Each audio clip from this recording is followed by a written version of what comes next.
Hi friends, good morning. Body weight core work out నేను చూపిస్తున్నాను. Core అంటే ఓన్లీ అబ్డామినల్ మజిల్స్ ఒకటే కాదు, మనకి hip muscles, back muscles and pelvic muscles ఇవన్నీ కూడా, పెల్విస్ మజిల్స్ ఇవన్నీ కూడా మనకి కోర్ కిందకే వస్తుంది. ఎంటైర్ ఈ ట్రంక్ పోర్షన్ అనమాట.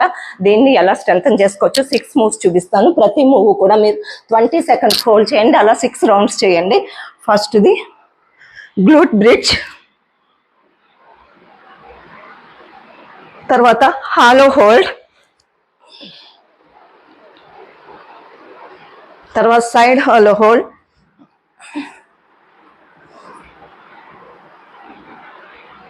తర్వాత YWs అంటే ఇట్లా లిఫ్ట్ చేసి లెగ్స్ని ఇలా, మీకు upper body and lower body కూడా స్ట్రెంథన్ అవుతుంది. తర్వాత హై ప్లాంక్, మీకు షోల్డర్ మజిల్స్ కూడా స్ట్రెంథన్ అవుతుంది, హిప్ మజిల్స్ కూడా స్ట్రెంథన్ అవుతుంది. తర్వాత ఇలా స్క్వాట్ పొజిషన్లో ఇలా 6 రౌండ్స్ చేయండి. మొత్తం మీ కోర్ మజిల్స్ అన్ని కూడా స్ట్రెంథన్ అవుతాయి. లైక్, షేర్, కామెంట్ చేయండి. Stay fit, stay healthy. Thank you.